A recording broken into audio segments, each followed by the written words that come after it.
नमस्कार,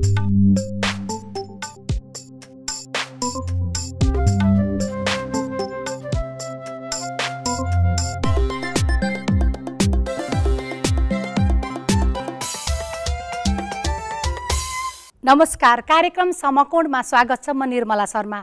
महिलाहरूले सार्वजनिक यातायातका साधन चलाउन थालेको करिब 2 दशक भइसकेको छ। घर, परिवार र समाजको असहयोगका बावजुद पनि महिलाहरू यो पेसामा टिकिरहेका छन्। चालकको सिटमा बसिसकेपछि महिलाहरूले धेरै सङ्घर्ष भोग्नुपर्छ। यात्रुदेखि यातायात व्यवस्थापकसम्मको मन जित्न महिलाले धेरै सङ्घर्ष गर्नुपर्छ। आजको कार्यक्रममा हामी महिला चालकका समस्याका बारेमा छलफल गर्छौँ।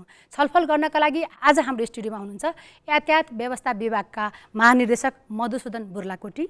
यसैगरी हामीसँग हुनुहुन्छ सार्वजनिक सवारी चालक महिला मीना चन्द ठकुरी, नेपाल यातायात राष्ट्रिय व्यवसायी महासङ्घका महासचिव सरोज सिटौला र एसपी पोषराज पोखरेल वा ट्राफिक प्रहरी महाशाखाका हुनुहुन्छ। यहाँहरू चारैजनालाई म स्वागत गर्छु कार्यक्रममा। यसैगरी आजको यस कार्यक्रममा सार्वजनिक यातायात चालक महिलाहरू हुनुहुन्छ, यातायात व्यवसायी हुनुहुन्छ, त्यस्तै गरी अन्य सरकारवाला महिला पनि हुनुहुन्छ, सरकारी निकायबाट पनि आउनुभएको छ, राष्ट्रिय महिला आयोगबाट आउनुभएको छ। म यहाँहरूलाई स्वागत गर्छु। एकैछिन यो छलफल सुरु गर्नु अगाडि सार्वजनिक यातायात चालक महिलाले कस्तो समस्या भोगिरहेका छन् त हेरौँ एक रिपोर्ट। बिहान सबेरै घरको काम सकेर टेम्पोको स्टेरिङ घुमाउँदै अनामनगरबाट रत्नपात पुग्छिन्। दैनिक गुजाराका लागि हिउँद न पर्खा, साँझ न बिहान सधैँ सडकमा यात्रुको पर्खाइमा हुन्छन् उनी। उनको यो नियमित कर्म सङ्घर्षको कथाले भरिएको छ। बाध्यता छ नि, जस्तै भनौँ अब मेरिटहरू नै धेरै छ होइन। जस्तै भनौँ बिहे गरेर ल्याउँछ तर छोडिदिन्छ अर्को विवाह गर्छ। उसले अब खानु पर्यो, लाउनु पर्यो नि, अब दिँदैन। मेरो छोरी एउटा छ, 9 वर्षको छ छोरी। मेरो हस्बेन्डले पनि अर्को लिएर आएको। सानो कान्छीले टेम्पो चलाउन थालेको 5 वर्ष भयो। कहिले यात्रु, कहिले सहकर्मी त कहिले ट्राफिक प्रहरी, सबैसँग पौठेचोरी गर्दै बित्छ उनको दैनिकी। महिला चालक भन्ने बित्तिकै ट्राफिक प्रहरीको हेपाहा प्रवृत्तिको तीतो अनुभव उनीसँग छ। महिलाहरूको लागि भने अलिकति पेल्छ नै, जेन्ट्सहरूले पनि पेल्छ चक्रपथमा होइन। मैले एकजना मान्छे झारेको थिएँ स्टपमै, तर के भन्यो भने होइन यो स्टप यो रोक्ने ठाउँ होइन भन्यो होइन, रोक्ने ठाउँ होइन भनेर 200 को चिट काट्दियो क्या। चिट काट्दियो, सावा आएर के भन्यो भने ल गाडी चलाएर खाँदैनस् भनेर मलाई आउट गरिदिनु भयो क्या। ट्राफिक प्रहरीको एउटा निर्णयले सानो कान्छीको जागिर गयो, तर उनले हिम्मत हारिनन्। अहिले अर्को टेम्पो चलाउन थालेकी छन्। दैनिक धुलो र धुवासँग जुझ्नु, यात्रुको करकर सुन्नु अनि ट्राफिक प्रहरीको कठोर व्यवहार सामना गर्नुपर्छ महिला चालकहरूले। रुटमा टेम्पो चलाइरहँदा शौचालयको पनि निकै समस्या बेहोर्नुपर्छ। बच्चा भयो भने बच्चालाई हेर्ने ठाउँ छैन, टोयलेटको समस्या छ, खाजै खानको समस्या छ। कुनै समय सवारी चालकमा पुरुषको एकाधिकार थियो, त्यसलाई तोड्दै महिलाहरू पनि सार्वजनिक सवारी हाँक्न थाले। बिस्तारै यो पेसामा महिलाको संलग्नता बढ्दै गयो। पहिले महिलाले चलाएको टेम्पो भनेर खिसी गर्ने यात्रुहरू बिस्तारै सकारात्मक बनिरहेका छन्। तर अझै पनि महिलाका लागि यो पेसा सहज भने छैन। यातायात व्यवस्था विभागका अनुसार अहिले देशमा 19,50,000 सवारी साधन छन्। विभागले वितरण गरेको 22 लाख लाइसेन्स मध्ये 1,07,200 लाइसेन्स महिलाले लिएका छन्। त्यसमा पनि सार्वजनिक सवारी साधन चलाउने महिलाको संख्या जम्मा 600 मात्रै छ। मधुसूदनजी, तपाईँले रिपोर्टमा पनि देख्नुभयो धेरै सार्वजनिक यातायात चलाउने महिला चालकहरूको समस्या। करिब 2 दशक भयो यो क्षेत्रमा महिलाहरू आउनुभएको। घरदेखि सडकसम्म उहाँहरूले सङ्घर्ष गर्नुभएको छ, तर पनि पेसा अहिले पनि मर्यादित र सुरक्षित हुन सकेको छैन। किन हो? हामी कहाँ समग्रमा सार्वजनिक यातायातप्रति हेर्ने सोच र सार्वजनिक यातायातको सहजताका विभिन्न कारणले समग्र सार्वजनिक यातायातप्रति हेर्ने सोच समान हो र महिला चालकहरूले पनि केही पीडाहरू अहिले मैले यहाँ देखिसकेँ। केही कुराहरू छन्, उहाँहरूका जायज समस्याहरू छन् र यातायात व्यवस्था विभागले पछिल्लो पटक रुट अनुमति काठमाडौँको चाहिँ रुट विश्लेषण गरिरहेको छ र 64वटा रुट जब डिफाइन भएको छ। यसमा चाहिँ हाम्रो व्यवसायीहरूसित बसेर अन्तर्क्रिया गर्ने, सरकारसँग अन्तर्क्रिया गर्ने, सँगसँगै हामी केही रुटहरूमा बस स्ट्यान्ड लगायतका चालकहरूलाई पनि पर्ने समस्या छ। यहाँले शौचालय नै भन्नुभयो, यस्ता खालका विषयहरू पनि पछिल्लोचोटि समाधान गर्दै जाने पक्षमा छौँ। र कुनै पनि पेसा मर्यादित गराउने काम पेसामा लाग्ने मान्छेको पनि हुन्छ। पेसामा जो हुनुहुन्छ उहाँहरूको व्यवहार र सबै कुराहरूमा हुन्छ र प्रत्येक पेसासित जनता जोडिन्छ, त्यो सरकारी पेसा होस् अथवा चालक पेसा होस्। र समग्र यातायात व्यवस्था विभाग जिम्मेवार हुँदैन? प्रत्येक पेसाको मर्यादा गराउनको लागि नीति नियम र नियम दृष्टिले हामी यातायात व्यवस्था विभाग जिम्मेवार छौँ। उहाँहरूले जुन दुहोइरहनु भएको छ, उहाँहरू अहिले सुरुमा आउनु खोज्नुभएको छ, हाम्रो सामाजिक संरचना नै विगतको संरचना भन्नुहुन्छ भने छोरीलाई पढाउनु हुँदैन भन्ने संरचनाबाट आएको संरचना हो। बिस्तारै हामी छोरी पढाउन थाल्यौँ। व्यवसायमा पहिला दिदीबहिनीलाई छिर्न दिने चलन थिएन, मेरै होस् अथवा पढे पनि छोरीलाई किन जाहिर खुवाउनु पऱ्यो र, घरै बस्ने भन्ने संस्कार थिएन। अहिले पछि अरू क्षेत्रमा त महिलाको सहभागिता बढ्दै गएको छ, तर यहाँहरूको क्षेत्रमा चाहिँ महिला आउन नसक्नुको कारण त यहाँले पनि त जिम्मेवारी लिनु पर्यो नि। यातायात क्षेत्रमा पनि विगतको भन्दा यहाँहरू गाडी दर्ता गर्ने लाइसेन्स मात्रै दिने हो कि अनि पेसालाई मर्यादित बनाउन पनि लाग्ने? महिलाहरूको सङ्ख्या विगतभन्दा वृद्धि हुँदै गएको छ र कुनै पनि वृद्धि हुँदा यो पेसा थोरै दुःखको पेसा पनि छ। तपाईँलाई मैले भनौँ टायर बाटोमा हिँड्दा सवारीको टायर पम्प हुन्छ र गरुङको टायर एकजना आफै अथवा अर्को सहयोग बस चलाउनुको सहयोगी होला, दुईजनाले काम गर्नुपर्ने हुन्छ। सरोजी, यहाँ सवारी धनीहरूको चाहिँ सङ्गठनमा हुनुहुन्छ, नेतृत्व गर्नुभएको छ, तर महिला चालकका समस्यालाई त मर्यादित बनाउन त यहाँ जस्ता सवारी चालक धनीहरू पनि त लाग्नु भएको रहेछ। म झजलको गर्छु सुमित्रा दङ्गालले आज नेपालमा इतिहासमा पहिलोचोटि सुमित्रा दङ्गालबाट टेम्पो सञ्चालन गरेर सुरुवात गरेको भने। त्यसै गरेर रेबिका थापा यहाँ अगाडि हाम्रो अगाडि हुनुहुन्छ, उहाँले आज हिम्मतका साथ एउटा टेम्पो मात्रै चलाइरहेका मानिस आज ठुलो बस, आज 52 मोडलको चाहिँ बस चलाउन पनि सकिने रहेछ, सक्षमता छौँ है महिला भन्ने कुराको एउटा चाहिँ सिनारी देखाइरहनु भएको छ। नेपालको यातायात क्षेत्र आज 3.25 खरब लगानी नेपालको यातायात क्षेत्रमा छ, यति ठुलो लगानी छ। आज करिबन 40-45 लाख चाहिँ मजदुरहरूले प्रत्यक्ष अप्रत्यक्ष रूपमा लाखौँले चाहिँ काम पाइरहेको छ। त्यसमा पनि महिलाको चाहिँ एउटा किसिमको वृद्धि भएको छ, उत्साही ढङ्गको वृद्धि भइरहेको छ। करिब 3 लाख सार्वजनिक यातायातमा जम्मा 600 सवारी चालक हुनुहुन्छ महिला भने यो कसरी वृद्धि भएको? होइन, पक्कै पनि यहाँले भने जस्तै समग्र राष्ट्रको विषयमा 33% को कुरा राष्ट्रमा उठ्दै आएको छ। तपाईँहरूले एउटा खुसी मान्नुपर्ने कुरा के पनि छ भने वृद्धि आयो, तर अघि चाहिँ डी साहबले भने जस्तै यो टेम्पोमा मात्रै आज तपाईँ अधिकांश जति पनि के भन्छ भने यहाँ उपस्थिति छ, मलाई लाग्छ धेरै टेम्पोको सङ्ख्या। मैले पनि सम्पर्क गरेँ, थुप्रै ठाउँमा सम्पर्क गरेको छु, मुलुकभरि सम्पर्क गरेको छु र के भन्छ हाइसहरूको के भन्छ माइक्रोको बसमा केही गएको थाहा पाइन्छ, बसमा एक दुई पाइन्छ र त्यस कारणले उहाँहरूमा पनि एउटा शारीरिक बनौटता हो या आफ्नो किसिमको बाध्यता, यो कुरा अहिले उहाँहरूले भन्नु पनि हुन्छ र हामीले म आह्वान पनि गर्छु, यो मिडिया मार्फत आह्वान गर्न म चाहन्छु तपाईँहरू चाहिँ चालक महिलाहरूलाई यातायात व्यवसायी महासङ्घको तर्फबाट के गर्नुपर्छ, नीति निर्माण तहमा राज्यसँग हामी पहल कदमी गर्ने कुरामा हजुर यहाँले के गर्नुपर्छ भन्ने कुरा पछि पनि उहाँहरूले भन्नुहुन्छ। मिनाजी, तपाईँ लामो समय सार्वजनिक यातायात चलाउँदै आउनुभएको छ। हजुर हजुर धेरै महिलाहरू पनि यहाँ हुनुहुन्छ, तपाईँले पनि अवश्य पनि आफूले पनि धेरै समस्या झेलिरहनु भएको छ। एकदमै कस्तो समस्या झेल्नु भएको छ भनिदिनुहोस् न। खास गरी हामीलाई व्यवसायले नै माथि उठाउन नचाहेको, नसक्ने होइन नचाहेको। किन भन्दा अब ल मानिलिउँ हाम्रा दिदीबहिनी हामी टेम्पो चलाउँछौँ, टेम्पो मात्रै नभएर बस माइक्रो अन्यथा हामी सबै चलाउन सक्छौँ। चलाउन नसकेर हामीसित प्रमाणपत्र नभए नि हामी कन्डक्टर पनि गर्न सक्छौँ नि त, सक्छौँ नि। हामी बाहिर अब लङ टुरमा अब रात्रि सेवामा हामी त्यसरी जान सक्दैनौँ, हामी भेलीमा त सक्छौँ नि हामी कन्डक्टर। खै त्यो हामीलाई अवसर त्यो पनि छैन, अनि कहाँबाट हामीलाई त्यो चालकसम्म हामीलाई व्यवसायले त्यहाँसम्म पुग्नु? अघि यहाँ पूर्व वक्ता दुईजनाले भन्नुभयो, बुर्लाकोटीजीले पनि भन्नुभयो, सरोजीले पनि भन्नुभयो, महिलाको शारीरिक बनोट, त्यसै गरी महिलालाई चाहिँ अलि हेभी खालको सवारी साधन चलाउन गाह्रो हुन्छ, त्यो हो? हुँदैन, गाह्रो हुँदैन। त्यो शारीरिकले अब त्यसरी महिलालाई असर डिफेन्ड केही पार्दैन, महिलाले नसक्ने होइन, सक्छ। यदि हामीलाई व्यवसायले ल टेम्पो मात्रै भयो, यो माइक्रो बसमा अगाडि बढ्नु पर्यो दिदी बहिनी, अथवा हामीसित अब त्यो ट्रेनिङ लिने पैसा हुँदैन, ल ट्रेनिङ पैसा दिएर सिक्ने हामीसित पैसा नहोला, उहाँहरूले पनि त सक्नुहुन्थ्यो केही सहयोग गरेर अब माइक्रो सिक, बस सिक, आउनुहोस्, अथवा कन्डक्टरमा भर्ना पनि त गर्न सक्नुहुन्थ्यो नि उहाँहरूले चाहेको भए। आफूले भोगेको समस्या राखिदिनुहोस् न, तपाईँ कति वर्ष भयो यो सार्वजनिक यातायात चलाउन थाल्नुभएको, कस्तो समस्या भोगिरहनु? म त 9 पुरा भएर 10 मा लाग्यो अहिले। अब टेम्पोदेखि लिएर माइक्रोसम्म पनि पुगेँ म। अब माइक्रोमा चलाउँदाखेरि पनि हुन त अब पेसेन्जरबाट पनि आफू गुना उहाँले भनिहाल्नु भयो अघि नै, आफू गुना पनि हो, आफू राम्रो भए जगतै राम्रो भन्छन्। त्यस्तो नराम्रो त मैले पाएन पेसेन्जरबाट। ट्राफिकबाट र व्यवसायबाट चाहिँ म तनावै भएँ, म एकदमै तनावै झेल्नु पर्यो।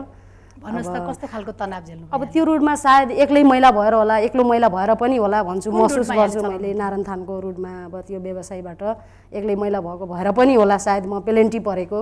भर्खरै यहीँ रोक्न दिनुहुन्छ, भर्खरै दिनुहुन्न रोक्न, कि नरोक भनेपछि कहिले पनि रोक्न नदिनु के त्यो ठाउँमा। अनि मैले लास्टमा सरलाई सरलाई सोधेँ, किन सर मलाई मात्रै यसरी कारबाही, सर कमाइ हुँदैन, मैले कसरी कागजपत्र ल्याउने, कसरी व्यवहार गर्ने सर, किन यस्तो भनेर भन्दाखेरि अनि उहाँले भन्नुभयो, हाम्रो साथीभाइ हाम्रो स्टाफ चिन्दिनुहोस् मैले भन्नुभयो। होइन ड्रेस लगाएको भए त चिन्थेँ होला सर भनेर भने मैले। अनि किन भाडा लिएस् त भन्नुभयो। को पेसेन्जर को अब भनौँ न हाम्रो सेवक होइन मैले चिन्न सकिनँ, होइन वर्दीमा भए मैले चिन्थेँ होला, वर्दीमा हुनुहुन्थेन, मैले भाडा लिएछु। अनि उहाँ अब सरले भनेपछि ट्राफिकमा त्यहाँ उहाँहरू चढ्नुभयो भने भाडा लिन नपाउने हो? खै अब होला नि, उहाँहरूले त्यसो भनिसकेपछि भाडा लिन नपाउने होला। अनि 15 रुपियाँ ल्याइजस् तैँले, तँलाई 15 रुपियाँको बदला यस्तो गर्छु भनेर त्यसरी कारबाही गर्नुभयो र एकदमै कठिनाइ भयो मलाई त्यहाँ कागजपत्र यताउति ल्याउँदाखेरि। फेरि व्यवसायमा पनि तपाईँको अब अलि धेरै महिला भए बोल्न सक्छन् भनेर पनि होला कि अब केही नगर्ने। अब एक्लो महिला देखेपछि व्यवसायले नि पेल्नु नि रहेछ व्यवसाय समितिबाट पनि। अब यसलाई जे भने नि हुन्छ, समितिबाट कस्तो खालको जे गरे नि हुन्छ, जे भने नि हुन्छ भन्ने खालको के। अब यस्तो भएन उस्तो भएन, जस्तै अब सवारी दुर्घटना भयो भने तैँले तिर्नुपर्छ। अनि होइन सर यसरी हामीले रकम उठाएको छौँ त, यस्तो दुर्घटनाको लागि त हामीले यसरी रकम उठाएका छौँ, यो रकमबाट होइन हामीले तिर्ने, के अरे हजुरहरूले यहीँबाट सर्भे गरेर होइन तिर्ने भने होइन तैँले तिर्नुपर्छ, तँलाई हामीले पछि फिर्ता दिन्छौँ, बिल लिएर आइज। बिल लिएर गएँ, मैले पाइनँ, अहिलेसम्म पाएको छैन कि। अनि मैले फोन गरेर उहाँलाई भने सर किन इन्सुरेन्सबाट आयो होला, मैले बिल बुझाएको थिएँ, मैले यत्रो रकम पनि तिरेँ, किन सर दिनु भएन भनेर भन्दाखेरि आउँदैन, त्यो त हामीलाई गाडी भाडा खाजा खान चाहियो अनि गाडी भाडा चाहियो, सक्यो। व्यवसायबाट तपाईँले सुन्नुभयो नि मिनाजीको कुरा?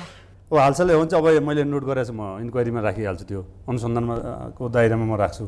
तर यहाँले यो एउटा मिनाजीको केस मात्रै इन्क्वायरी गरेर पुग्दैन, नेपालभरि नै महिला सवारी चालकलाई चाहिँ ट्राफिक प्रहरले गर्ने व्यवहार त त्यस्तै छ, मिनाजीले भनेको जस्तो छ नि त। त्यो कसरी सुधार्नुहुन्छ त?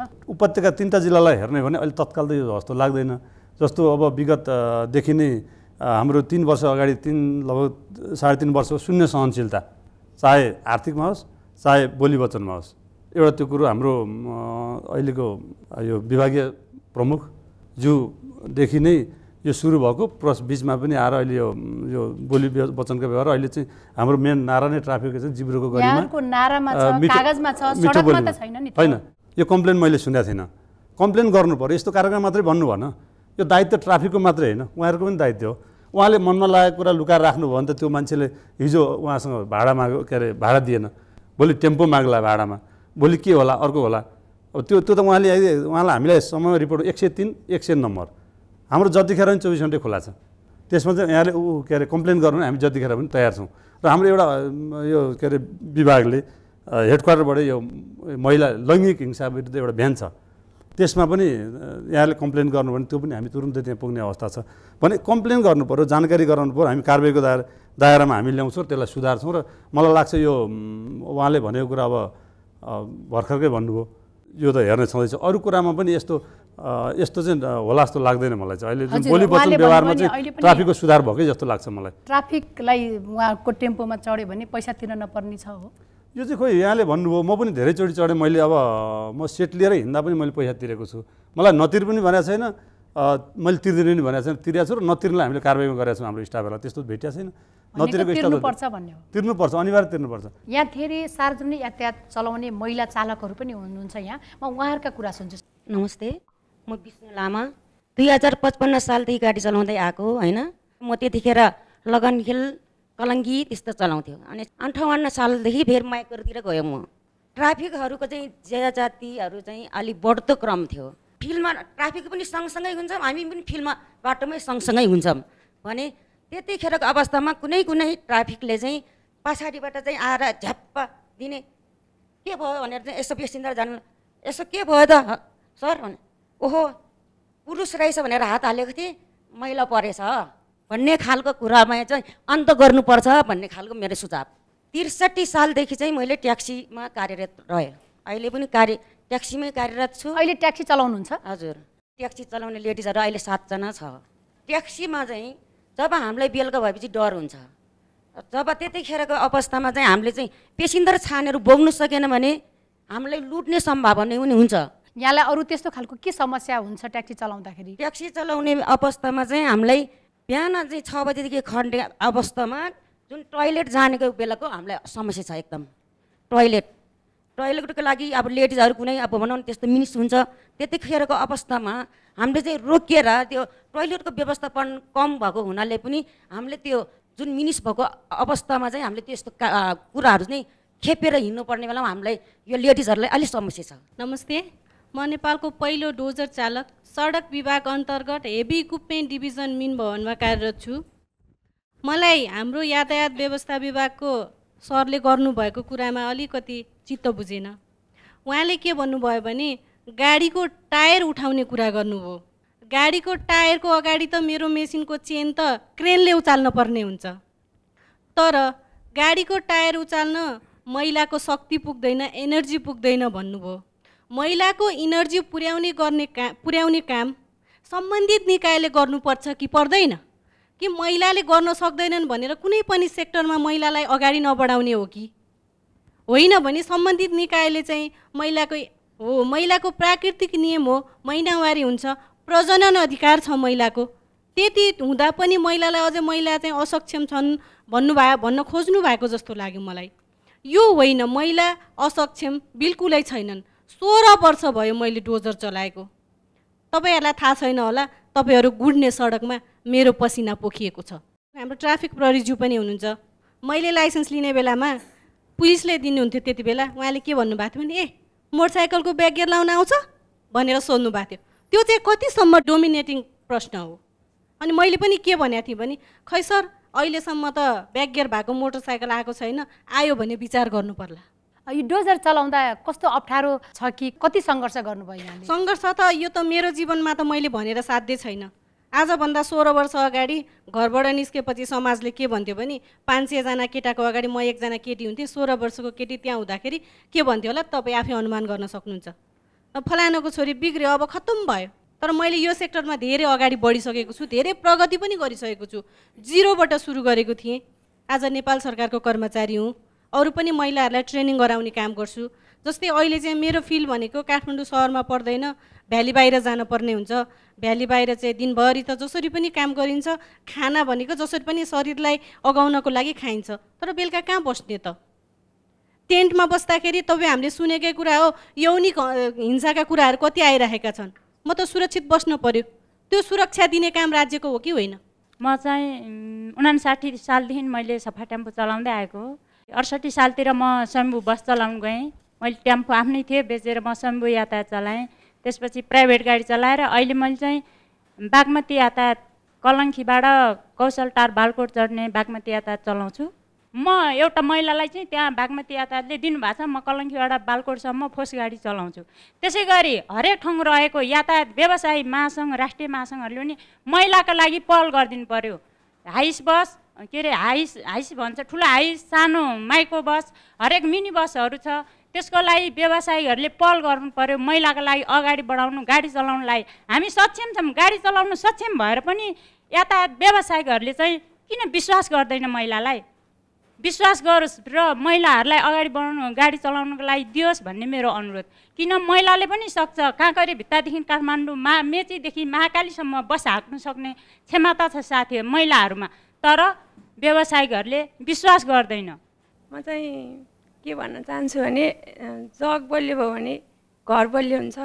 म चाहिँ 2061 सालमा मेरो गुरु चाहिँ उहाँ हो, सफा टेम्पोमा प्रवेश गरेँ। त्यसपछि 8 वर्ष रुटमा गाडी चलाएँ। त्यसपछि अहिले विद्युत प्राधिकरणमा आएको 4 वर्ष, जेठ 4 गते 4 वर्ष पुगेर यति आयो।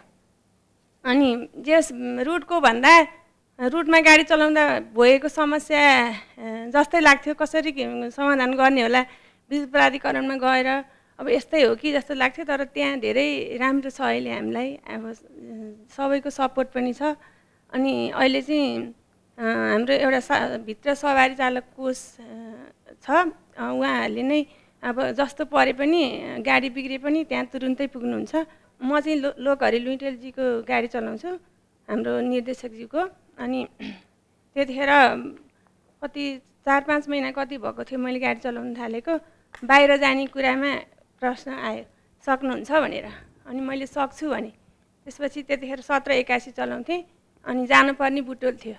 अनि त्यसपछि त्यो गाडी अब कस्तो छ, टायरहरू के छ, महिलाले लिएर जाने, अब एकचोटि जग उचालेर हेर्नु पर्यो भनेर भन्नुभयो। अनि त्यहाँनिर एकजना इन्जिनियरजीले चाहिँ ओठ लेप्राउनु भयो क्या, होइन सक्नुहुन्न उहाँले, अब सफा टेम्पो चलाएर भर्खर आएको मान्छे अब कहाँ चारपाङ्ग्री लिएर बाहिर जान सक्नुहुन्छ भन्नुभयो। अनि त्यसपछि म सक्छु सर भने, अनि ल जान त जानुहोस् भन्नुभयो।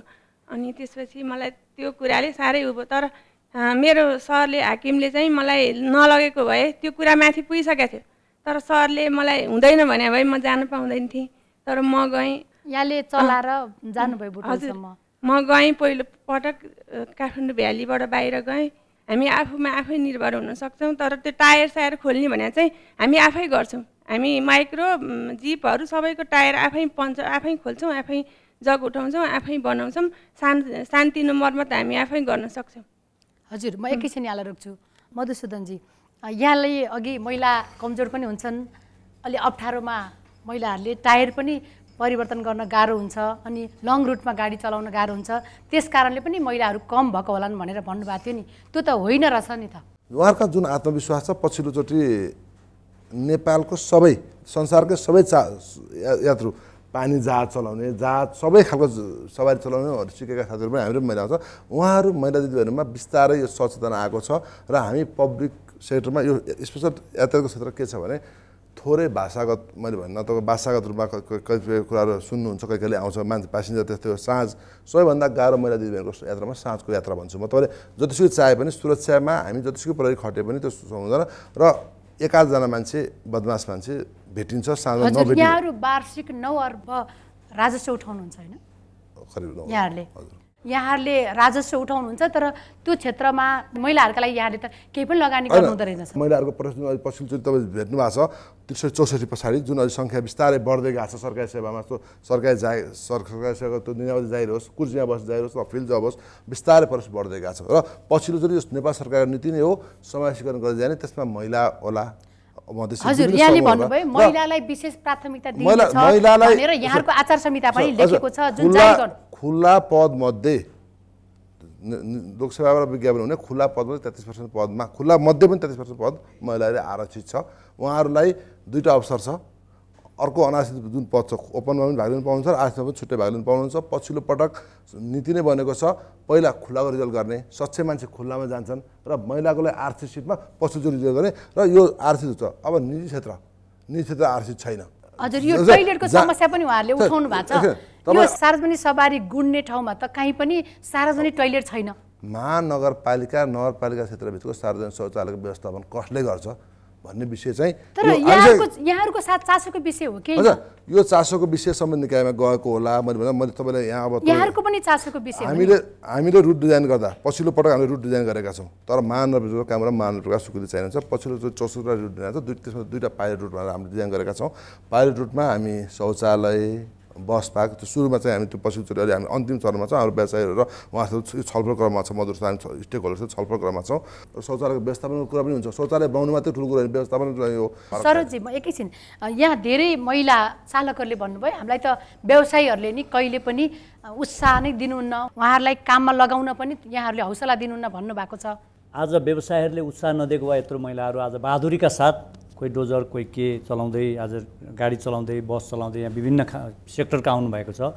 यस्तो बहादुरी देखाएर म काम गर्छु, हिम्मतका साथ काम गर्छु भनेर निक्लिने सबै महिला चालकहरूलाई म स्वागत पनि गर्न चाहन्छु र तपाईँहरू लाग्नुहोस्। मैले र नेपाली व्यवसाय राष्ट्रिय महासङ्घका मुलुकभरिका स्थानीय सङ्घ संस्थाहरूको तर्फबाट र महासङ्घको तर्फबाट गर्नुपर्ने पहल कदमी यहाँले के भन्नु भने यहाँले आह्वान मात्रै गर्नुभएको छ। यहाँ हुन त म व्यक्तिगत रूपमा पनि सोध्छु यहाँलाई र यहाँको संस्थागत यातायात राष्ट्रिय व्यवसायी महासङ्घको तर्फबाट पनि भनिदिनुहोस्, तपाईँले आफ्नो सवारी साधनमा कतिजना महिला चालक राख्नु भएको छ? त्यस्तै गरी राष्ट्रिय यातायात व्यवसायी सङ्घले कई इनिसिएसनमा कतिजना महिला चालक? एउटा कुरा प्रश्न रूपमा नेपाली व्यवसाय राष्ट्रिय महासङ्घ सरकारसँग पोलिसीगत रूपमा, नीतिगत रूपमा पोलिसी राज्यसँग बनाउने तपाईले चालक राख्दा पनि सरकारसँग सोध्नुपर्छ। यहाँ जसरी चाहिँ कुराकानी गरिन्छ बाहिर केही न केही फरकहरू पक्का पनि छ, तर के भन्छ भने म प्रतिबद्ध छु, तपाईहरू के भन्छ भने म यो बस चलाउन तयार छु, म सबै तालिम सबै कुरा एउटा कार चलाइरहेको टेम्पो चलाइरहेको मान्छेले एकैचोटि नाइट गाडी चलाउन के गर्छ। तर अर्को कुरा के छ भने म भन्छु सबै खाले गाडीमा तपाईँहरू हिम्मत गर्नुहोस्, तपाईँहरूलाई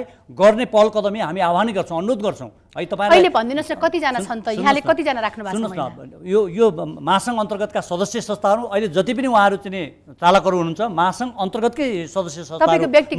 मेरो व्यक्तिगत मेरो सवारी साधन छ, त्यो सवारी साधनमा महिलाले म गाडी चलाउँछु, सरोचिटो लागेको गाडी चलाउँछु भनेर कोही निक्लेर आउनुहोस्, म गाडीमा फिट गरेर पठाइदिन्छु।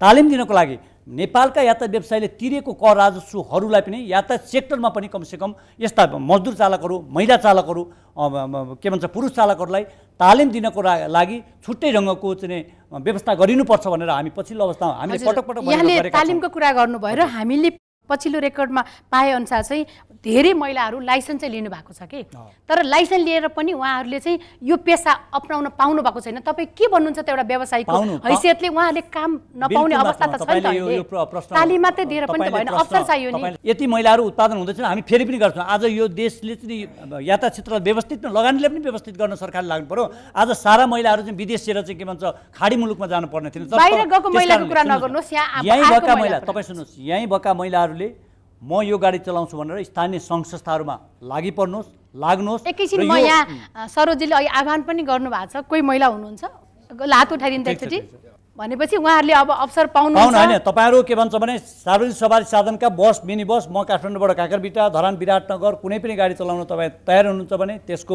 नियम सिस्टम विधि आदि इत्यादि यहाँको काँकड भित्ता मात्रै चल्छ कि यहाँ उपत्यकामा चल्छ, त्यहाँ पनि चल्छ होला? मैले तपाईँलाई राष्ट्रिय महासङ्घको तर्फबाट मैले कुरा मेरो एउटा गाडी होला, मैले एउटा गाडीलाई 45 जना व्यवसायिकको नेता हुनुहुन्छ हो भनेको सबै साथीहरूलाई मैले पहल कदमी गर्ने भयो, अनुरोध गर्ने भयो र उहाँहरू पनि सम्बन्धित ठाउँमा जानुहुन्छ र यो कार्यक्रम हेरेर सबै व्यवसायीले वास्तवमा के भन्छ भने महिलाहरूको के भन्छ भने दुर्घटनामा कमी छ, किनभने मादक पदार्थ सेवन पक्का पनि महिलाहरूले कमै गर्नुहुन्छ, महिला चालकहरूले अनुशासित हुनु त्यसमा दुईमा छैन।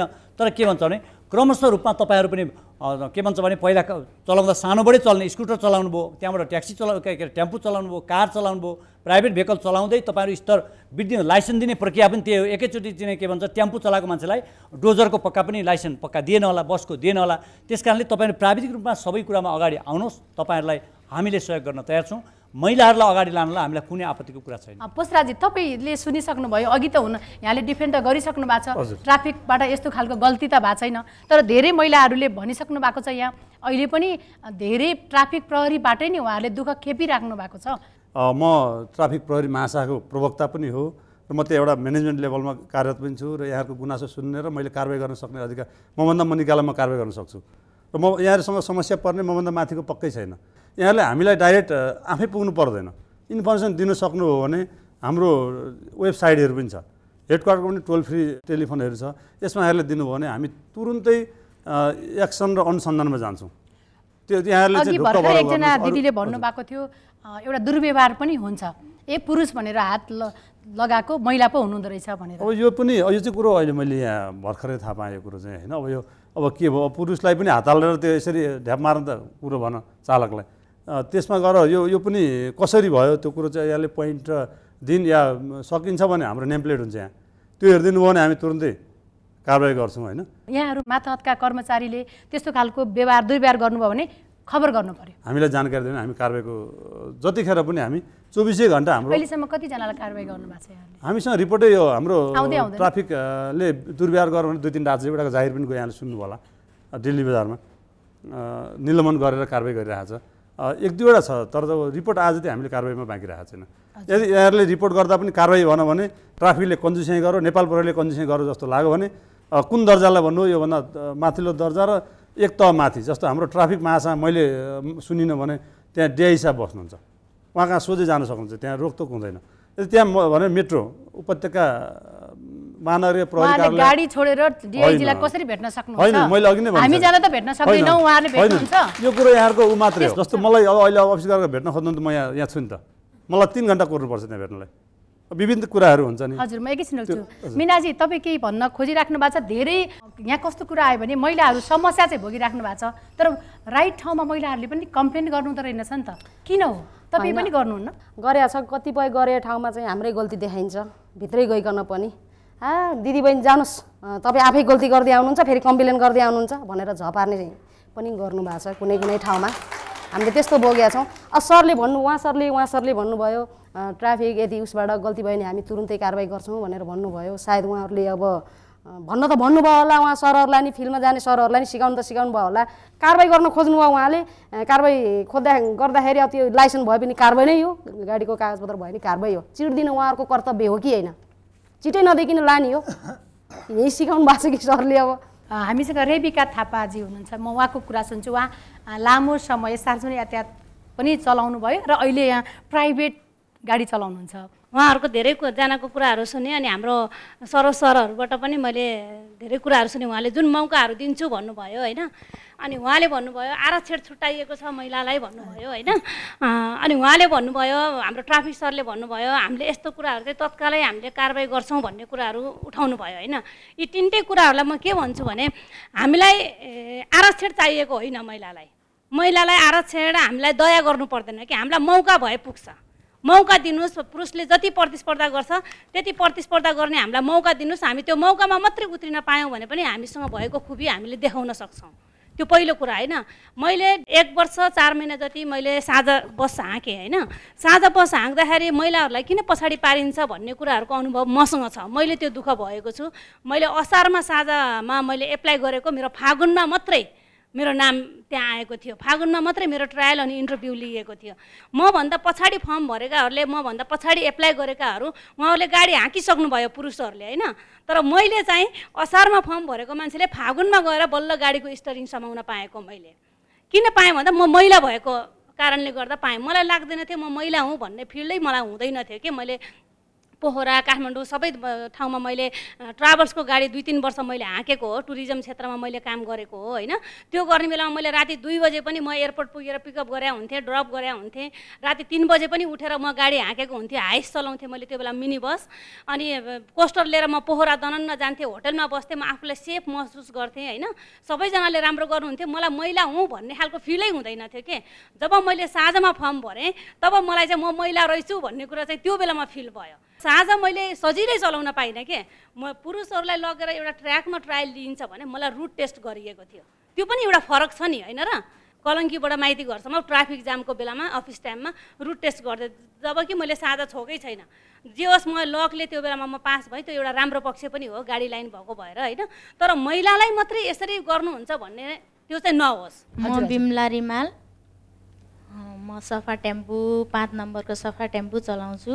सरहरूको कुरा पनि सुने, दिदीबहिनीहरूको कुरा पनि सुने। तर मिटिङमा, भाषणमा अनि कागजमा जति नै भाषण गरे पनि कार्यान्वयनमा चाहिँ 3 भागमा 1 भाग पनि बाहिर निस्केको देखिँदैन। यहाँले भन्नुभयो नि कतिपय नीतिहरू बनेका छन्, कार्यान्वयन भएका छैनन्। यहाँ सफा टेम्पू चलाउनुहुन्छ, यो 5 नम्बर रुट कहाँ पर्छ?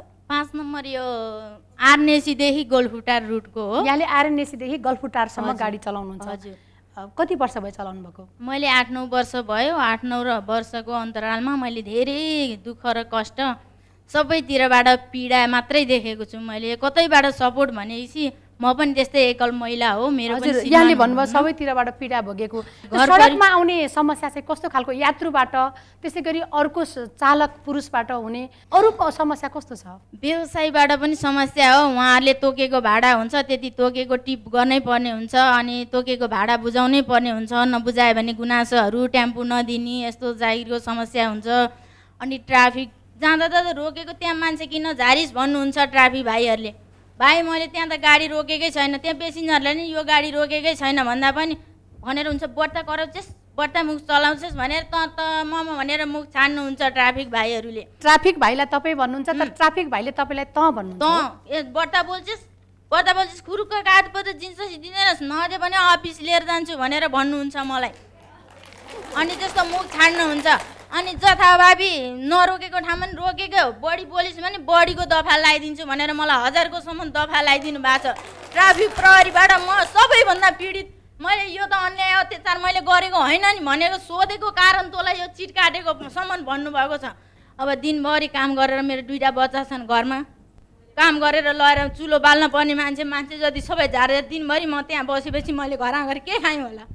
यस्तो यस्तो अप्ठ्यारो ट्राफिकहरूले हामी पनि यो देशको नागरिक हुने किन हामीलाई जनावर जस्तो व्यवहार गरिन्छ। नमस्ते, मेरो नाम अप्सरा कार्की हो। मेरो घर सिन्धुपाल्चोक जिल्ला साँचो गाविस वार्ड नम्बर 6 पर्छ। म यहाँ हाल चाबेल बस्छु र 3 वर्षदेखि म सफा टेम्पो चलाउँदै आइरहेको छु। त्यसमा म एउटा सिटोरा सरलाई के भन्न चाहन्छु भने स्टेसनमा काहीँ बोर्ड राखिरहेको हुँदैन, काहीँ के हुन्छ त्यो त व्यवसाय रुट व्यवस्थापन समितिले व्यवसायले गर्नुपर्ने हो नि त, रुट व्यवस्थापन त। तर त्यो व्यवसाय समितिले गरेको हुँदैन र सबै दोष चालकलाई मात्रै दिइरहेको छ। यो किन?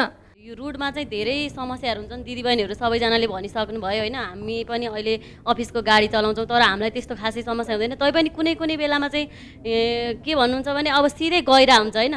अब त्यो बत्ती ठ्याक्कै त्यो पहेँलो अलिकति बल्दा त्यो अलिकति क्रस भइसकेको हुन्छ होइन। अनि ट्राफिक दाइले के भन्छ यो छैन भनेर भन्नुहुन्छ के उहाँहरूलाई चाहिँ यस्तो बोल्नुपर्छ, यो रुटमा यो मान्छेहरूलाई यस्तो तरिकाले बोल्नुपर्छ भनेर उहाँहरूलाई चाहिँ यो सभ्य मर्यादित भाषाले बोल्नलाई के यो छ कि छैन? यो मेरो नाम चाहिँ समीक्षा थापा मगर हो होइन। अहिले हाल चाहिँ म सङ्घमूलको टेम्पो चलाइरहेको छु। हुनु त गाडीहरूमा अब डिएसपी एसएसपी अनि इङ्ग्लिस इन्सपेक्टर साहबहरू गाडीमा हिँड्नुहुन्छ होइन। तर हामीले त्यो त आएको त देखि त हुँदैन नि त होइन, पछाडिबाट आइरहेको हुन्छ होइन। सधैँभरि त्यो अब त्यता मात्रै हेर्ने कुरा त आउँदैन, चारैतिर हेर्नुपर्ने हुन्छ होइन। त्यो भइसकेपछि गाडी कस्तो बाटो दिएन भने कस्तो यस्तो पेलेर ल्याएर फेरि मेरो टेम्पो नै पल्टाइदिएला जस्तो गऱ्यो कि। अनि त्यो भएको कारणले त्यस्तो उहाँहरू पनि मान्छे हो हामी पनि मान्छे हो, त्यस्तो व्यवहार गर्नु मिल्छ त? त्यो मिल्दैन नि त। अनि गाडी बिग्रेको हुन्छ ठाउँमा होइन, अब मेसिनरी सामान कहाँ बिग्रिन्छ के गर्छ भन्ने कुरा त हामीलाई त थाहा हुँदैन नि त। अनि त्यहाँ जोरपाटीको चौकमा गाडी बिग्रेर बसेको थियो, अनि साइड लाएर मैले राखेँ। अनि त्यसपछि सही साहब आउनुभएको छ, अनि के भन्छ यो टेम्पोलाई लगेर तलतिर लगेर पल्टाइदिनु पर्यो, त्यो भन्ने तरिका हो सही साहबको? त्यो भन्ने तरिका त्यस्तो भन्नु मिल्दैन नि त। हामी पनि त मान्छे हो नि, हामीले पनि त त्यो नियम त हामीलाई पनि थाहा नि होइन। मेरो नाम लक्ष्मी तुलाधर, हजुर गोलफुटारको चालक सफा इकाइको। कस्तो भन्नु भने आफ्नो गाडी चलाउनु त कस्तो स्वरोजगार, ड्राइभरले गाडी चलाउँदा कस्तो भनेर सोध्नुभयो उहाँले। चालकले जहिले पनि आफ्नो ज्यानको पनि माया गर्छ, मजदुर पनि चालक हो, भोलि मेरो पनि ज्यान जान्छ भन्ने कुरा चाहिँ हामीले पनि सोचेको हुन्छ। नमस्कार, म माया बेगा, म सार्वजनिक यातायात महिला चालकै हुँ।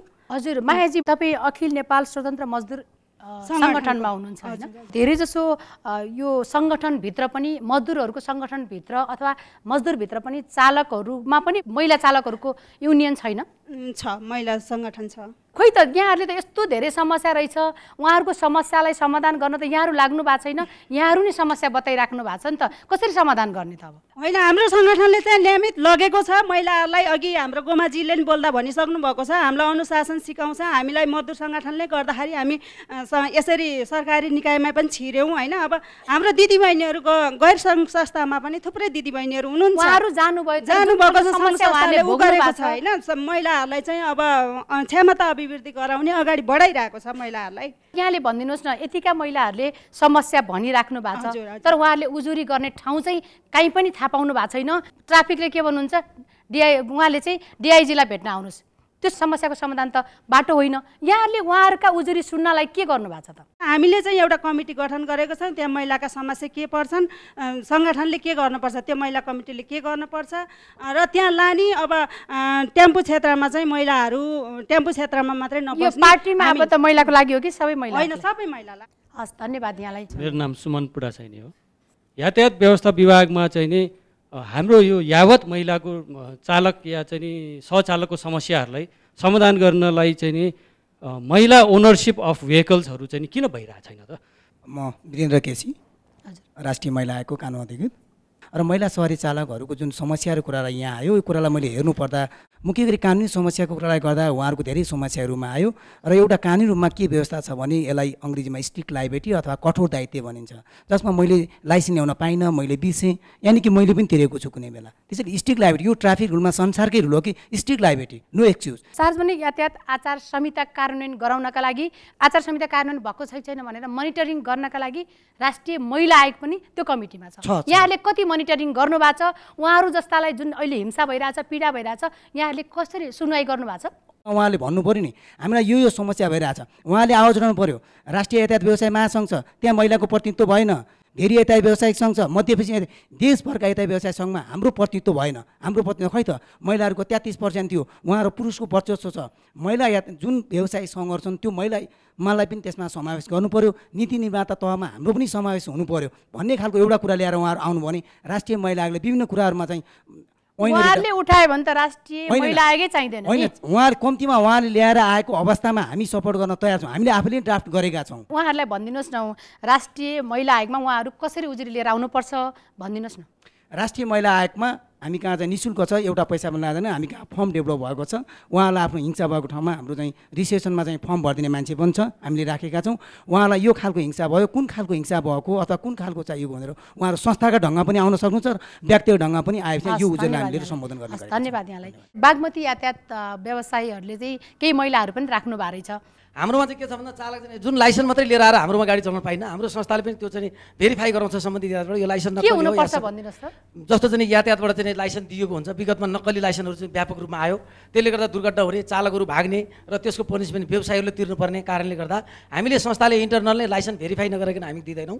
चाहे त्यो महिला होस् चाहे पुरुष होस्, त्यो भेरिफाई गरिसकेपछि हाम्रोमा आएका चालकहरूलाई हामीले चाहिँ निर्वाध रूपमा समितिले कार्ड बनाएर चाहिँ गाडी चलाउन दिन्छ। र अहिलेसम्म हाम्रोमा एकजना बहिनी आउनु भएको छ, गाडी चलाउनु पऱ्यो भनेर आउनुभयो, उहाँलाई हामीले चाहिँ भेरिफाई गऱ्यौँ, त्यो डकुमेन्टहरू उहाँको लियौँ र हामीले उहाँलाई चाहिँ निर्वाध रूपमा चाहिँ गाडी चलाउन दिएको अवस्था छ। तर यो सफा टेम्पोमा अलिकति समस्या छ महिलाहरूको लागि। सफा टेम्पोमा चाहिँ किनभने लुपको हिसाबले पैसा लिने जुन चलन छ त्यसले गर्दा महिलाहरू विशेष गरी महिला चालकहरू अधिकांश हुनुहुन्छ, त्यसमा महिला चालकहरूलाई समस्या छ। अब त्यो सम्बन्धित महासङ्घले पनि यसलाई चाहिँ नोट गरोस्। कस्तो खालको समस्या यहाँले भन्नुभयो नि, जस्तो उहाँलाई यति नै पैसा बुझाउनु पर्ने, दुर्घटना भयो भने चाहिँ जो अघि नै आइसक्यो यो पैसा काट्नुपर्ने भन्ने अन्य समितिको हकमा दुर्घटना भयो भने त्यो चाहिँ दुर्घटनामा त्यसरी चाहिँ समितिहरूले काटेको अवस्था छैन। मैले पनि गाडी चलाएको छु, तर मेरोमा दुर्घटना गर्ने चालकहरू या सहचालकहरूलाई अहिलेसम्म हामीले चाहिँ तिमीहरूले पैसा तिर्नुपर्छ भने चाहिँ उहाँहरू हिरासतमा बस्दा पनि हामीले उहाँहरूलाई चाहिँ भत्ता दिएका छौँ, उहाँहरूको घर परिवारलाई चाहिँ खुराकीको व्यवस्था गरेका छौँ हिरासतमा रन्जेलसम्म भने मलाई लाग्छ कुनै पनि समितिले त्यसरी चाहिँ चालक या मजदुरलाई अन्याय गरेको अवस्था छैन।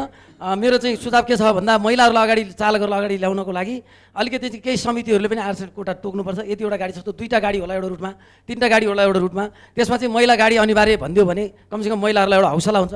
हामीसँग सम्झना फुयालजी हुनुहुन्छ, हामीले सुनेको यहाँले महिला यात्रुका लागि छुट्टै बस सञ्चालन गर्नुभएको थियो, के कारणले बन्द गर्नुभएको, समस्या के थियो? हजुर, हामीले चाहिँ महिलाहरूको लागि मात्र छुट्टै भनेर महिलाहरूद्वारा महिलाहरूको लागि छुट्टै बस सेवा भनेर पिङ्क बस सर्भिस भनेर स्टार्ट गरेको थियौँ। अनि त्यो बस चाहिँ खास हाम्रो अब्जेक्टिभ नै फुलफिल हुन सकेन कि। हाम्रो अब्जेक्टिभ चाहिँ के थियो भन्दा महिलाहरूलाई इम्पावर गर्ने, महिला ड्राइभरहरू निकालेर उहाँहरूलाई चाहिँ नि इम्प्लोइमेन्ट दिने र महिलाहरूलाई सेफ्टी प्रोटेक्सन दिने, प्यासेन्जर महिलाहरूलाई भन्ने उद्देश्यले सञ्चालन गरेको थियौँ। हाम्रो एनजिओबाट चाहिँ एउटा रिसर्च गरेको थियौँ, त्यसबाट चाहिँ सार्वजनिक यातायात चढ्ने महिलाहरूलाई चाहिँ 71% महिलाहरू चाहिँ नि सेक्सुअल ह्यारेसमेन्टको शिकार हुनुभएको रहेछ। अनि त्यो भएर त्यो सेक्सुअल ह्यारेसमेन्ट रोक्नको लागि चाहिँ हामीले यो बस सञ्चालन गरेका थियौँ। अनि पछि हामीले महिलाहरूको लागि मात्र सञ्चालन गर्ने भन्दाखेरि कस्तो भयो भन्दा यो इन्भिजिबल सिन्डिकेटहरू हुने रहेछ। यहाँ हामीले चाहिँ बस व्यवसायी सङ्घ हुनुहुन्छ होइन, हेर्दाखेरि नर्मल बस व्यवसायी सङ्घमा गएर लिएर हुन्छ जस्तो यहाँ बाहिरबाट देखिन्छ, तर भित्र चाहिँ एकदम सिन्डिकेटले सबै चलाउनु हुँदो रहेछ उहाँहरूले, अनि धेरै समस्याहरू आउने। म लास्टमा समाधान गर्न के गर्नुपर्छ यहाँको कुरा लिन्छु। तपाईँलाई पनि प्रश्न आएको छ मधुसूदनजी, अहिले पनि सार्वजनिक यातायात जुन आचार संहिता छ नि त्यो आचार संहिता कार्यान्वयन नभएको त यहाँले पनि सुन्नुभयो।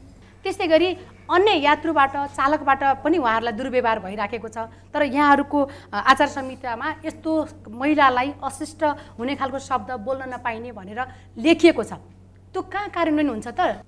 हामीमा भएका समाजमा भएका हामीले प्रहरीलाई जति ट्रेन गरेका छौँ, जति कारवाही गरेका छौँ, सायद लाग्छ त्यो कारवाही गरेका हामीले वर्ष 6 महिनामा यदि ट्राफिकलाई कारवाही गरौँ भने हामीले भनिरहेका छौँ, खबर गरिरहेका छौँ। त्यति गर्दाखेरि पनि हाम्रै त्यो समाजबाट आएको मान्छे भएर केही मान्छेहरूमा त्यो प्रवृत्ति नहोला भन्न सकिँदैन। मसित भएको जनशक्तिको सङ्ख्याले भ्याएसम्म हामी अनुगमन गर्छौँ र मसित ट्राफिकको छुट्टै टोली पनि छ, मसित सिभिल ट्राफिकै सादा बसका ट्राफिक मसित पनि छ। मेरो आफ्नो टोलीले पनि उहाँहरूमाथि पनि छुट्टै अनुगमन गरेको छ, किन मसित केन्द्रीय ट्राफिकको टोली छ, त्यसले पनि काठमाडौँ भ्यालीलाई त बाहिर पनि हेरिरहेको हुन्छ। र हामीले भेटेको ठाउँमा केस विशेषमा कहिले सामान्य कुरो छ त्यहाँ बिचमै बसेर मिडिएसन गर्ने छ भने माफी मगाउने, नर्मलाइज गर्ने, हाम्रो सामाजिक परम्परा हो। र के ठाउँमा कारवाहीलाई उहाँहरूलाई भनेका पनि छौँ, हामीले सम्झाएको छौँ, भनेका छौँ, व्यवसायलाई भनेका छौँ, र दायित्व उहाँहरूको पनि छ। हाम्रो निकाय भनेको यातायात व्यवस्था विभाग नै हो। विभागले हामीलाई पार्किङ कहाँ बनाइदिने, महानगरपालिकातिर जान्छ, ट्राफिक व्यवस्थापन गर्ने सबै विभागतिर पक्का पनि हाम्रो गार्जियन भएको हुनाले त्यहाँनिर जान्छ। त्यस कारणले के भन्छ भने समग्र ठाउँमा अस्तव्यस्त छ, पार्किङको व्यवस्था छैन। चढ्ने हातले प्रत्येक यात्रुले आफ्नो पाइलाभन्दा पट्टि र अर्को पाइला सार्नेवाला छन्, त्यहीँ गाडी रोकिदिनु पर्ने। त्यहाँ गाडी रोकेन भने भरे अर्कोचोटि आउँदा ढुङ्गा हानेर फेरि त्यो चालकको खुट्टा भाँचिने कि हात भाँचिने, गाडी फुट्ने, टुङ्गा छैन। यो कुराको मर्म कसले बुझ्ने? यो कुराको मर्म भनेको यातायात मन्त्रालय अन्तर्गतको हाम्रो विभाग हो। विभागको अहिले डिजी साहब आएपछि निरन्तर रूपमा हामीले नीतिगत रूपमा हामीले प्रेसर गरेका छौँ। अर्को कुरा गाडी किन्नुहुन्छ तर कहाँ रोक्ने भनेर बोर्ड राख्नलाई इनिसिएसन यहाँले पनि लिनु भएको छैन अनि कारबाहीमा उहाँहरु पर्नुहुन्छ। हामीलाई ठाउँ दिने भनेको हामी आफैले लगेर बोर्ड टल्काउने हैन। विभागलाई निरन्तर रूपमा हामीले अनुरोध गरेका छौँ। विभागले महानगरपालिका बोलाउने कि ट्राफिक बोलाउने कि अर्थ मन्त्रालय बोलाउने कि सडक विभाग बोलाउने उहाँको हाम्रो विभागकै काम हुन्छ। मीनाजी, तपाईँ यो समस्या त धेरै आयो होइन, धेरै महिलाहरूले समस्या भोगिराख्नु भएको छ। त्यसै गरी यो क्षेत्रमा धेरै पुरुषको मात्रै प्रभुत्व छ कि महिलाहरूले किन अपर्च्युनिटी पाउनु भएको छैन? अब यो समस्याको समाधान गर्न के गर्नु? त्यही त, अब 33% छुट महिलालाई भन्नुहुन्छ, 50% छुट भन्नुहुन्छ महिलालाई, होला कतिपय हाम्रो चालकको लागि 33% 50%, खोइ हामीले चालकले यो सरकारी निकायभित्र भनौँ न यो प्राधिकरण के छन् नि, अब यसमा खोइ त हाम्रो महिला चालकको त्यहाँ समूह खै त्यहाँ हामी छिर्न पाएको खोइ फर्म भर्न जान्छौँ, पुरै राजनीति हुन्छ। अब त्यहाँनिर हाम्रो नामै निस्किन्न, भित्रभित्रै हाम्रो नामै हराइसकेको हुन्छ फर्म भर्न जाँदाखेरि। किन चालक जोडी पनि हुनुहुन्छ भनेर मैले सुनिरहेको छु, यहाँ हुनुहुन्छ? मेरो दुर्गालाल श्रेष्ठ हो। यस्तै गाडी चलाउँदा हाम्रो एक आपसमा लभ म्यारेज हो। पछि अब यस्तै सङ्घर्ष गर्दा गर्दै उसले चाहिँ भने म गाडी चलाएर यसरी गरेर खान्छु, यस्तो गर्छु। कुनै पनि महिलाले गर्छु भन्दाखेरि परिवारबाट घरबाट अलिक सहयोग भयो भने ऊ पनि अगाडि बढ्न सक्छ कि भन्ने एउटा उसमा आत्मविश्वास भयो। अब आफूलाई हजुर उहाँको कुरा सुनौँ न, यहाँले कस्तो सहयोग गर्नुभएको छ भनेर। उहाँको श्रीमती हो? म उहाँको श्रीमती। हजुर हजुर। मेरो नाम सन्तोषी बुढाथोकी, 30 नम्बरको माइक्रो चलाउँछु। उहाँले भनिहाल्नुभयो। अनि उहाँसँग मेरो बिहा भयो होइन। अनि बिहा भइसकेपछि मैले 4 वर्ष चलाएँ टेम्पो, अहिले माइक्रो चलाएको मैले 7 वर्ष भयो। अनि उहाँ बाहिर हुनुहुन्थ्यो, मैले 7 वर्ष मैले गाडी आफ्नो नाममै ल्याएँ। 10 लाख रुपियाँ लोन थियो फाइनेन्सको, 4 लाख रुपियाँ लोन गरेर 14 लाखमा माइक्रो किनेँ मैले। अनि अहिले म उहाँ विदेश बस्दा आउनुभयो जानुभयो। अनि उहाँको पैसा उहाँले राख्नुभयो, मेरो पैसा मैले राखेँ। उहाँ आफू कमाउनुहुन्छ, के गर्नुहुन्छ मलाई थाहा छैन। म आफू कमाउँछु, त्यही 10 लाख रुपियाँ लोन गरेँ। अनि त्यही गाडी यता गरेर दुःख गरी पसिना बगाएँ। त्यही त रोडमा अब दिदीबहिनीले के भन्नुभयो मैले अघि सुनिहालेँ होइन। तपाईँले पनि भोग्नु भएको छ होला नि त्यस्तो समय? मैले भोगेको छु। म अहिले 7 वर्ष भयो 30 नम्बरमा माइक्रो चलाएको हो। राज पोषराजी, महिला चालकले दुःख भोगिराख्नु भएको छ प्रहरी र ट्राफिकबाट। त्यसमा पनि महिला भएकै कारणले भोग्नुभएको समस्या धेरै आएको छ। कतिपय यहाँहरू अन्तर्गत जति कर्मचारी हुनुहुन्छ उहाँहरूलाई त कस्तो भाषा बोल्नुपर्छ भन्ने प्रशिक्षण पनि दिइरहन्छ नि त। अब यहाँले प्रतिबद्धता जाहेर गरिदिनुहोस् न, अब आइन्दा चाहिँ महिला चालकहरूले यो समस्या भोग्नु पर्दैन। यदि उहाँले भोग्नुभयो भने कसरी उहाँले उजुरी गर्ने? नेपाल प्रहरीले ट्राफिक प्रहरीको लागि मात्रै होइन, चालक सहचालक र यात्रुको बिचमा कस्तो सम्बन्ध हुनु पर्यो त्यो पनि हुनु पर्यो। त्यो हिसाबले हामीले चाहिँ हाम्रो जुन ट्राफिकहरूलाई जुन सडकमा जवान बस्छ, जवानदेखि लिएर हामीसम्मलाई हाम्रो लेभल माथि लेभलसम्मलाई चाहिँ यो कुरो प्रशिक्षण दिइरहेको छ। एउटा एकातिर यो कारबाहीको कुरा र हाम्रो करेक्सनको कुरा छँदैछ, अर्कोतिर के भन्नु म चाहन्छु भने यही फोरम मार्फत यो जुन हाम्रो सडक भनेको 1594 किलोमिटर छ अहिले। यहाँ हाम्रा गाडी कति भयो भन्दा 8,39,000 गाडी अहिले गुडिरहेका छन् भ्याली बाहिरका बाहेक। र सडक यो छ, पार्किङ अवस्था त्यो छ। यदि यहाँहरूलाई टेम्पो या सफा टेम्पो या माइक्रोलाई हामीले हरेक ठाउँमा रोक्न दिउँ भने के होला अवस्था? हाम्रो जागिर कहाँ पुग्छ? हामीलाई यहाँहरूले कसरी हेर्नुहुन्छ? यहाँहरूले नै भोलि चलाउन सक्नुहुन्न, ठप्प हुन्छ नि। अहिले मात्रै होइन, यहाँले अहिले भन्दा मात्रै होइन कि हामी निरन्तरता सुधारेका छौँ। र हाम्रो प्रहरी भनेको यही समाजबाट आएको, यहाँहरूबाटै आएको, हामीबाटै आएको। हामी समाजभन्दा बाहिरको मान्छे होइन, दिदीबहिनीभन्दा बाहिरबाट आएको होइन, आमा दिदीबहिनीभन्दा महिलाभन्दा बाहिरबाट आएको समाजको प्रहरी होइन। हजुर सरोजी, अन्त्यमा यो व्यवसायमा धेरै महिला चालकहरूको सम्मानका लागि यहाँले कसरी प्रतिबद्धता जाहेर गर्नुहुन्छ? उहाँहरूको सहभागिता कसरी बढाउनुहुन्छ? यहाँ पक्कै पनि यो देशमा मैले फेरि पनि भने 3.25 खरब लगानी छ यातायात क्षेत्रमा। निजी क्षेत्रले एकमात्र यो देशको निजी क्षेत्रले गरेको छ। र यातायात क्षेत्र यस्तो क्षेत्र हो तुरुन्तको तुरुन्त आम्दानी दिने क्षेत्र पनि हो। त्यस कारणले तपाईँको हातमा पहिला हामीले लगानी गर्छौँ, तपाईँको हातमा पहिला नगद तपाईँहरूकै हातमा पर्छ, चालक परिचालकहरूको हातमै पर्छ, मजदुरहरूको हातमा पर्छ, त्यसपछि गाडीको मालिकको हातमा आउँछ। त्यस कारणले तपाईँहरूलाई ससमान ढङ्गले मुलुकभरिकै यातायात व्यवसाय सङ्घ संस्थालाई म अनुरोध पनि गर्न चाहन्छु, निरन्तर रूपमा महिलाहरूको सहभागिता तपाईँहरू अगाडि बढ्नुहोस्। तपाईँहरूलाई हामी साथ दिइहाल्छौँ। अब बहिनीहरूले जस्तो मैले डोजर चलाएर अगाडि बढेको छु भने जस्तै प्राधिकरणको बहिनीहरूले व्यावसायिक आरक्षणको विषयमा अब बहस सुरु भयो। यो कुरा स्थानीय मुलुकभरिका सङ्घ संस्था मार्फत समकोण कार्यक्रम मार्फत सबै साथीहरूलाई म अनुरोध गर्न चाहन्छु, प्रक्रिया पुगेर काम गर्न सक्छु भन्ने दक्षता देखाउने महिलाहरूप्रति तपाईँहरू सम्मानपूर्ण ढङ्गबाट सेवामा लाउनुहोस्। मिनाजी, अन्त्यमा यो समस्या धेरै आइराखेको छ, महिलाहरू उजुरी गर्न पनि नजाने, अब यो समस्यालाई झेल्दै अझ महिलाको सहभागिता बढाउन के गर्नुपर्छ? अझ सहभागिता अब नजानेकालाई अब सिकाउँदै, सिक्नेलाई सानो गाडीबाट ठुलो गाडीबाट अगाडि बढाउँदै होइन। अब भर्खर नयाँ भर्ना हुने भर्खर सिक्नेले चाहिँ सानो गाडी चलाउँछन्, सानो गाडी चलाएका त अब कति वर्ष पर्फेक्ट भइसक्यो नि ठुलो गाडी चलाउँछन् होइन। भाडाको गाडीमा मात्रै नभएर सरकारी निकायहरूमा पनि महिलाको 50% छुट 33% छुट भनेका ठाउँमा पनि जस्तै उहाँ बहिनीले भन्नुभयो एउटा महिला मात्रै दुईवटा महिलालाई मात्रै ठाउँ नदिएर 33% नै ठाउँ दिन सक्नुहुन्छ होला नि। हामीलाई सक्नुहुन्न सरकारी निकायमा, हामी त्यहाँ छिर्न सक्छौँ नि त त्यस्तो पहलका लागि। अब यहाँ पनि सङ्गठन चलाएर बसिराख्नु भएको छ, मजदुर महिलाको नेता पनि हुनुहुन्छ भने यहाँले के गर्नुहुन्छ? अब मैले गर्ने प्रतिबद्धता यही हो, नजानेकालाई सिकाउने, सिकेकालाई 30% यो व्यवसायमा पनि महिलाहरू आउनुपर्छ भनेर आउनुपर्छ, दिनुपर्छ, व्यवसायले दिनुपर्छ। व्यवसायले पनि होइन यो महिलालाई यसरी दिनु, जस्तै कागड भित्ता भन्नुभयो हामीलाई उहाँ असम्भव, हामीलाई भेलीमा दिनुहोस् कागड भित्ता नदिनुहोस् होइन। ठिकै छ, हामीलाई स्टिरिङमा दिनु भएन, सहचालकमा दिनुहोस्, ढोकामा बिना दिनुहोस्, स्टिरिङमा ल पर्फेक्ट भएन भने सानो भए पनि। अब जस्तै उहाँबाट अब होइन के अरे जसले गल्ती गर्यो उसले नै लाइसेन्सै लानुपर्छ भनेर उहाँले भन्नुभयो। कतिपय अस्थायी ड्राइभर हुन्छन्, कतिपय थाई ड्राइभर हुन्छन्।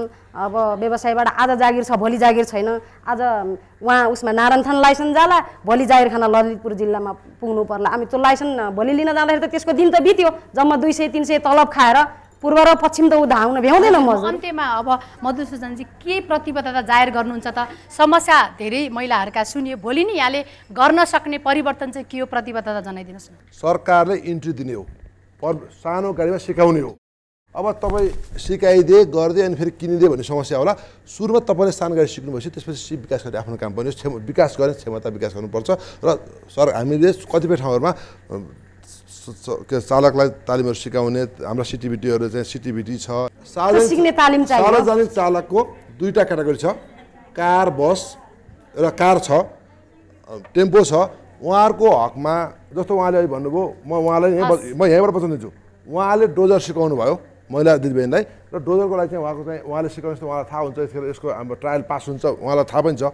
त्यो अवस्था आएर उहाँले मलाई खबर गर्नुभयो भने म एकैचोटि छिटो प्रक्रियाद्वारा म ट्रायल लिएर लाइसेन्स दिनु सक्छु। मैले दिनु सक्छु लाइसेन्सको मेरो पाटो लाइसेन्स व्यवस्थापन पास त ट्रायलमा पास हुनु पर्यो। प्रतिबद्धता तपाईँको मैले व्यवस्थापनको क्षेत्रमा उहाँहरूले प्रक्रियागत रूपमा लाइसेन्स लिएर आउने हो र व्यवसाय सञ्चालन गर्ने भनेको सजिलै। उहाँहरूले कति महिलाहरू टेम्पो चालक हुनुहुन्छ, उहाँहरूले ठुलो गाडीको लागि उहाँसँग लाइसेन्स उहाँहरू ठुलो गाडी सिकेर लाइसेन्स दिन आउनुहुन्छ भने हामीलाई उहाँलाई अलग्गै दिन विशेष दिन छुट्याइदिन्छु मैले, त्यो सक्दिन्छु म छुट्याउनु। उहाँलाई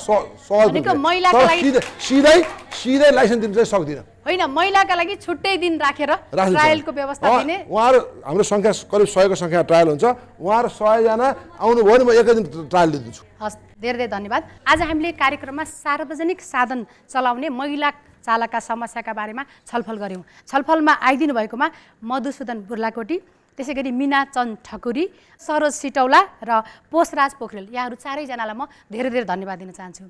त्यसै गरी आजको यस कार्यक्रममा सार्वजनिक साधन चलाउने महिला चालक हुनुहुन्छ, त्यसै गरी राष्ट्रिय महिला आयोगबाट पनि आउनु भएको छ, अन्य व्यवसायी पनि हुनुहुन्छ र अन्य सरकारवाला व्यक्तित्वहरू, यहाँहरू सबैलाई म धेरै धेरै धन्यवाद दिन चाहन्छु। धन्यवाद।